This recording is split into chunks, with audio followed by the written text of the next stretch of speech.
ఎన్నికల్లో ఇచ్చిన మాట, పార్లమెంట్ ఎన్నికల సందర్భంగా జరిగిన సవాళ్ళు, వీటి నేపథ్యంలో రైతులకు ఇచ్చిన మాట ప్రకారము 2 లక్షల రూపాయల రైతు రుణమాఫీ 15 ఆగస్టు లోపల చేస్తామన్న మాట నిలబెట్టుకోవడానికి 25 రోజుల్లోనే దాదాపుగా 17,869 కోట్ల రూపాయలు 3 విడతలుగా 21 లక్షల మంది రైతు 18 లక్షల మంది 22,22,067 మంది రైతులకు 17,869 కోట్ల రూపాయలు 15 ఆగస్టు నాటికి మేము మాఫీ చేయడం జరిగింది.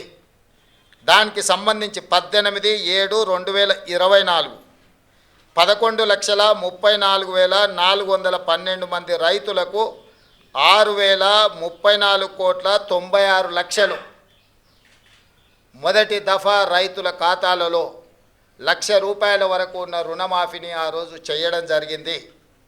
ఫేజ్ 2లో 30/7/2024 నాడు 6,40,823 మంది రైతులకు 6,190 కోట్ల రూపాయలు, ₹1,00,000 వరకు రుణమాఫీ ఉన్న వాళ్లకు, రుణాలు ఉన్న వాళ్లకు ఖాతాలో 2వ విడత వేయడం జరిగింది. 3వ విడత 15 ఆగస్టు 2024 నాడు 4,46,832 మంది రైతు కుటుంబాలకు 5,644 కోట్ల 25 లక్షలు, 3 విడతలల్లా 17,869 కోట్ల రూపాయలు 22,22,067 మంది రైతు కుటుంబాలకు మేము మాఫీ చేయడం జరిగింది, వాళ్ళ ఖాతాలో వేయడం జరిగింది.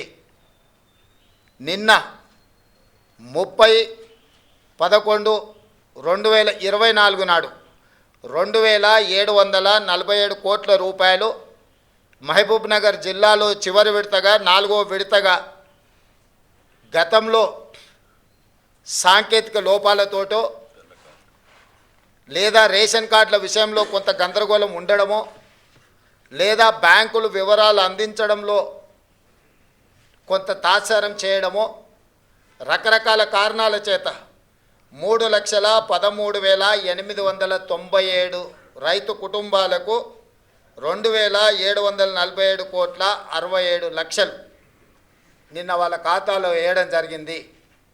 టోటల్గా 25,35,964 రైతు కుటుంబాలకు 20,616 కోట్ల రూపాయల 89 లక్షలు ఈరోజు రైతులకు రుణమాఫీ చేసిన చరిత్ర కాంగ్రెస్ పార్టీది. కాంగ్రెస్ ఇచ్చిన 2 లక్షల రూపాయల రుణమాఫీ గ్యారంటీది.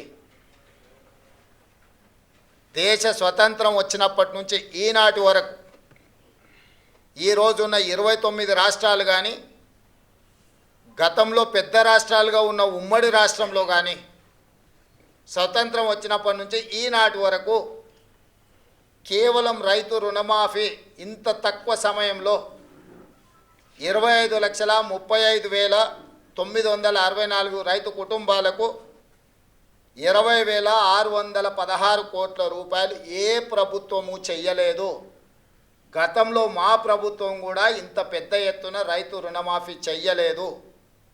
ఈ దేశంలోనే ఇది గొప్ప రికార్డ్.